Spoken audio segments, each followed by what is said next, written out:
হিসাব হবে আমাদের, বিচার হবে আমাদের, হাসরের মাঠ আমাদের জন্য, আল্লাহর সমস্ত ফয়সালা আমাদের জন্য। কবর, হাসর, মিজান, ফুলসিরাত এগুলো মানুষের জন্য না গরু ছাগলের জন্য? তাহলে আমরা মানুষ যদি সংশোধন একজন আরেকজনের জন্য না করি, একজন বাবা যদি তার স্ত্রী ছেলে মেয়ের নামাজ রোজা আখিরাত পরকালের ফিকির না করে, সোফা বানাইয়া কি লাভ, খাট বানাইয়া কি লাভ?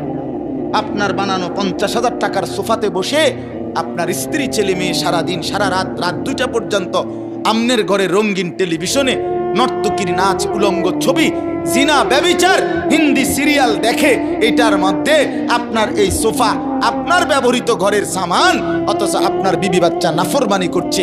আল্লাহর কসম, কসম আল্লাহর, আপনি মৃত্যুর পরেও যতদিন এই গুনার সামানগুলো থাকবে, এই রঙিন টেলিভিশন যতদিন থাকবে, যতজন আপনার বউ বাচ্চা, নাতি নাতনি, ফুতের বউ, ছেলের বউ, মেয়ের জামাই রঙিন নাচ গান দেখবে, আল্লাহর কসম এই কোরআন ধরে বললাম, আপনার আমল নামায় ওই নাফরমানদের গুনার 100 সমান গুনাহ আপনার নামও লেখা হবে।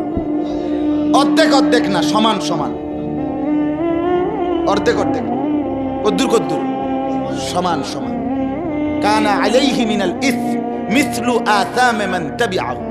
মিসলু মানে সমান, অর্ধেক না, 20% না, 100%।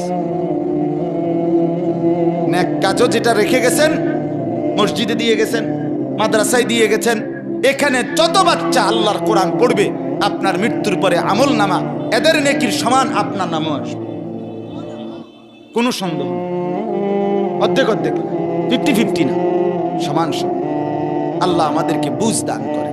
এজন্য আমার বাপ, আমার ভাই, আমার বন্ধু, আমরা পরিবর্তন চাই, বদলাইতে চাই, জিন্দেগি সুন্দর করেন, জীবনের কদর করেন। আমার যুবক ভাই, তোমরা আমাদের আগামী দিনের সম্পদ, নষ্ট হইও না বাপ। ইসলামের জন্য লড়বে কে বাপ? মুরব্বীরা তো চলে যাবে বাপ। 18 বছরের ছেলে, 20 বছরের ছেলে, 22 বছরের তাগড়া জওয়ান, তুমি নষ্ট হয়ে গেলে, তুমি চরিত্রহীন হয়ে গেলে, তুমি যদি সারাক্ষণ নারী ছাড়া, ছবি ছাড়া, মদ, জুয়া, অশ্লীলতা, তুমি যদি মোবাইলের আসক্তি ছাড়া চলতে না পারো, আগামী দিনে ইসলামের জন্য তুমি করবা কেমন, লড়বে কেমন? আগামী প্রজন্ম তোমার হাতে নিরাপদ দিন পাবে কেমন? বেঁচে থাকার নিরাপত্তা মিলবে না।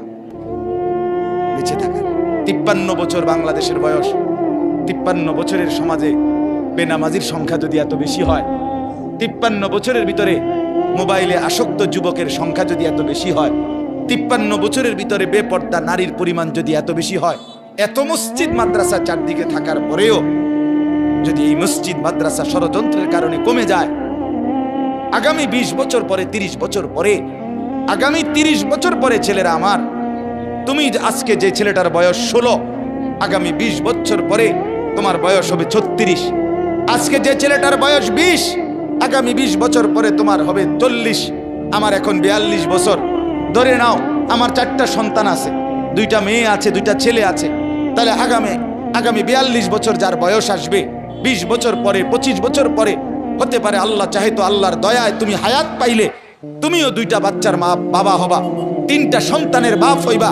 তাহলে তোমার এই যৌবন কালটা যদি তুমি সারা দিন মোবাইলেই কাটাও, অশ্লীল ছবি দেখে কাটাও, এক ওয়াক্ত নামাজ পড়তে যদি মন না চায়, তুমি যদি রাস্তার সমস্ত বেড়ি দেখতে মন চায়, পৃথিবীর সব উলঙ্গ ছবি যদি দেখতে মন চায়, আল্লাহর দোহাই করে বলো বাপ, তোমার হাতে তোমার জেনারেশন তারা কি করবে? বলো ভাই, আল্লাহ দিলে তোমার যখন একটা ছেলে হবে 12 বছরের, 14 বছরের, সে কি করবে? কি মনে হয়? সে জুনায়েদ বাগদাদি হবে, সে বাইজিদ বুস্তামি হবে? দোস্ত আমার, নষ্ট না হই, নিজেকে নষ্ট না করি।